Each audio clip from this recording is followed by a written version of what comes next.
This is Amy Chan from CakeDecoratingSchool.com, and if you like cake decorating, you're in the right place. Welcome to our flower series. In this video, we're piping buttercream asters. It's broken down into steps so you can skip ahead, rewind, and rewatch as desired. For this flower, we're going to be making two colors. We're using all American style buttercream, and we're going to use the following liquid gel colors. We're going to use neon bright pink, violet, and some lemon yellow. Now we're mixing two colors, but we're also going to use a little bit of white too, so it's going to be helpful to have a little bit of extra white buttercream on hand. Our first color is going to be a nice kind of vibrant purple, so we're going to do a mix of pink and purple.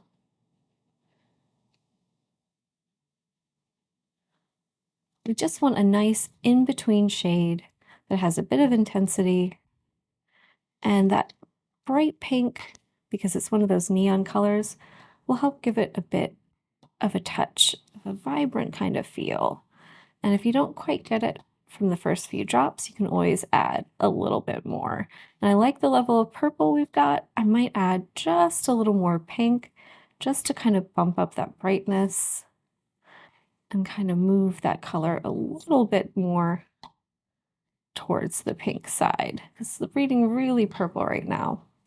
But I like the color, so we'll just give it a little more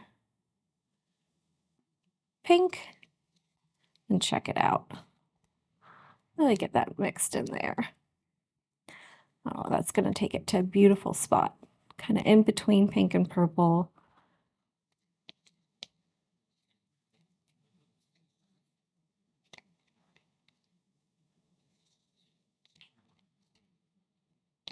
And there we have a lovely color for the petals of our asters. Our second color is going to be some yellow for the centers. We're just going to use our lemon yellow for this, and we want a nice vibrant color, so I'm just going to start with a drop. I want it bright, but I don't want it too electric. We just want something that's going to hold up to that nice purple that we made in intensity, but not draw too much attention away. So a little more, I think another drop will do it. It's always easier to start with less on your colors and add more than it is to backtrack. So I always like to start with a little less than I think I'll need, and that's going to be gorgeous. For this flower, we're going to use 3 bags. We're using 12-inch disposable. You can use whatever you like. We have them fitted directly with the tips since we're not going to be changing any of the tips for this flower. For our yellow, we're using a number 2 round tip. For the purple, we're using a number 102 petal tip. And finally, for our white, we're using a number 1 round tip. So just a very tiny round opening will do. Let's review the techniques that we're going to use to create our aster blossoms. So for our petals, we're using a 102 tip, and we're going to make J-shaped petals. And we're going to hold our bag just a little bit differently than we normally would. The back end is still going to be towards 3 o'clock, but instead of our lay flat position that really allows the frosting to come out and make nice wide petals for things like daisies, we're going to rock it up to 45 degrees. That's going to kind of impede the flow just a little bit and help us create narrower petals for these. And we're going to do them the same way, where we start, squeeze, we're going to pull out just a little bit and pull back. And you can see we get a nice narrow petal there. We're going to use 2 techniques really quickly for the centers, dots and spikes. We're going to use the number 2 tip for the dots, and we're going to do just like we would with a larger tip, where we're up off the surface, in this case not nearly as much, and we're going to squeeze, let it form a nice dot, and then circle it around to finish it. And finally, spikes. We're using our number 1 for this one and a little bit of extra white buttercream. And for this, we are just going to hold, instead of straight up and down, because we don't want to pull straight up spikes, we're going to hold it out at a 45-degree angle, Probably have my back of the bag towards 3 o'clock, but it really doesn't matter. The back of the bag is really in whatever direction you're pulling.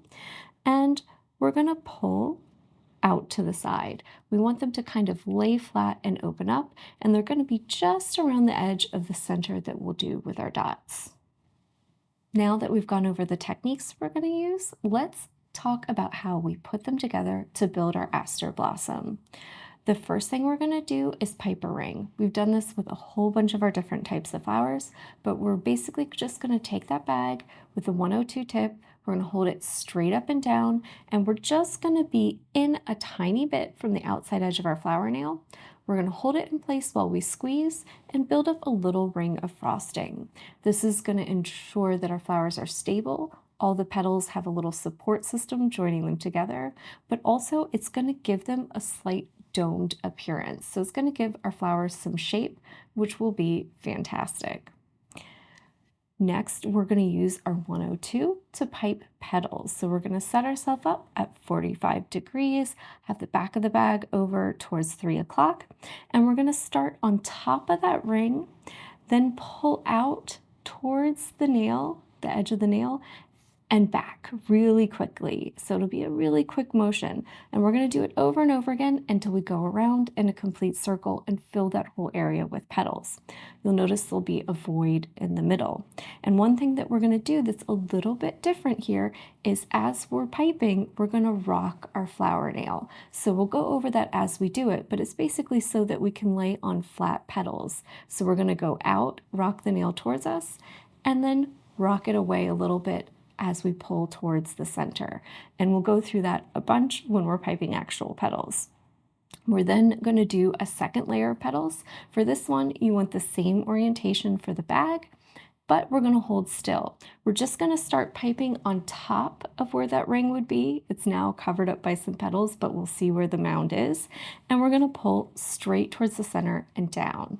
And this is going to give our flower just a slight domed appearance. The second layer of petals, you don't need to do them super close together. It's actually kind of nice if you space them out a little bit. So we'll go in between every kind of second or third petal, make it just a little bit kind of uneven, a little bit sporadic, and it'll give your flowers a much more natural feel. Like there's just kind of a couple of random petals on top there. And it'll really fill them in, help give them some body and some bulk, and they'll look really lovely. Then we'll go in with our number 1 tip, and we're just going to pull those little short hairy spikes out. So all around at the base of the petals, we're just going to make kind of a little layer of white there. A lot of times they have little frilly, almost stamen-like things kind of around the centers of the actual flowers. And then we'll go in with our 2. We'll give it a nice big squeeze, make a messy dot, and then we'll cover it with our nice, perfect little tiny dots with that number 2 tip to finish off our flower. Now that we've reviewed all of our techniques and how we're using them, we're going to get started with a nice little practice piping session, and I'm using a 2-inch flower nail. I've got it covered with a piece of parchment paper, and we're going to start out by doing our ring. So this is the outside of my nail. I just want to walk it in, probably, I'd say that's about like, I don't know, just under 1/2 inch. So just a little bit in from the outside edge.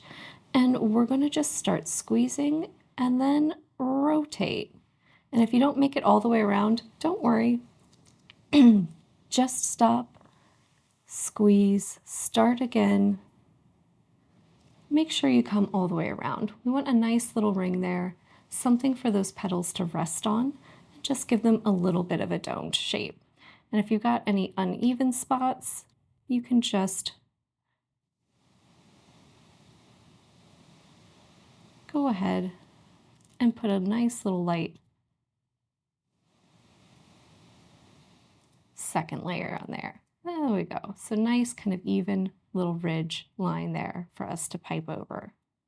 So now that we've got a ring done, we are going to pipe some petals. I'm going to start with my tip on top of the ridge. And I'm just going to walk you through this slowly without doing it, just because it's hard to pipe them and go slowly. You kind of have to go fast to get them the right size. So we're going to start on our ridge. When we start squeezing, we're going to pull out towards the edge of the nail and rock the nail just a little bit towards us. And then as we pull back, we're going to rock it away. So we're going kind of opposite directions. So think this motion. If you need to, just practice it a little bit, just so it feels familiar and comfortable when you start piping. But if you've already done, say, our daisy tutorial, making the actual petals should feel familiar, and all you should have to do is get used to rocking the nail just a little bit. So let's get started. We're at 3 o'clock and 45 degrees. We're on top of that ridge, and we're going to go out and back. You can see it gives us a nice little narrow petal. And if you need to, in between, clean off your tip, but we're just going to do the same thing over and over again and really make sure to make contact with that paper. There we go. And each one comes right back towards that center point. And the faster I go, the skinnier they are, the better they look.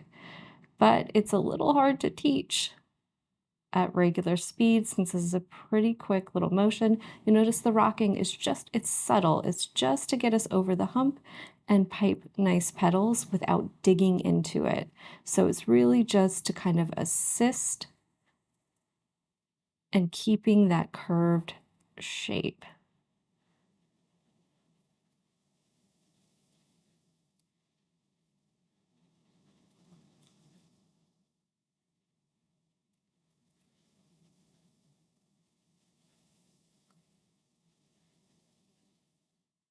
And that's going to give us our first layer of petals.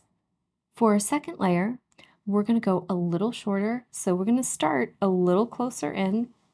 Same shape petal, no need to rock. And we're just going to space them out a little bit. I don't want to do kind of one for one. I want to do one, skip over a few petals, and do another one so that they're a little spaced out. I'll just start in between two and just really quick.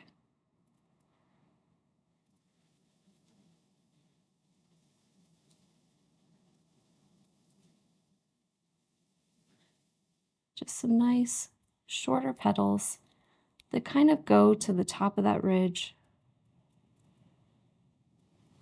They don't all need to be exactly the same length. I think a lot of times I end up just doing every other one. We've switched to our bag with our number 1 tip and our white, and I'm just going to go in and kind of track around the outside edge of the little void that I've got going on here. And I'm just going to pull some little fine, delicate little white spikes up from the center, just following along the angle of the petal. So just kind of pull along there. And they don't all have to be even. They don't all have to be the same length. And after you do your centers, if you need to or want to, you can always go back and add a few more on. I like the look of them coming out from underneath the center. So I like to put on at least a first round before I go in to do my centers, but sometimes it covers it up a little bit. We've switched to our bag with our number 2, and I'm just going to go in here and do a nice big messy dot with a hard squeeze. That's just to fill up that center, fill up that void, and give us a surface to pipe our nice little dots on. So I'm going to start on the outside edge and work my way towards the center and just cover the surface